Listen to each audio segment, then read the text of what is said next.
સૂન ચોકડી આપણે રમાઈશું, બરાબર? તો મેદાન ઉપર આપણે કઈ રીતે રમાય, તો એનું ગ્રાઉન્ડ છે, એની શરૂઆત કરીએ આપણે. એક લાઈનમાં જયારે 3 થઈ જાય એટલે એ વિજેતા થશે. વારા ફરતી વારે આપણે મૂકીશું. પેલા કોણ દાવ લેશે?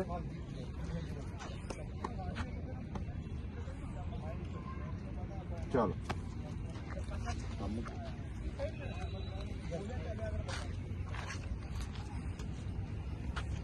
સ્ટેપ બાય સ્ટેપ એક એક મૂકતા જશે.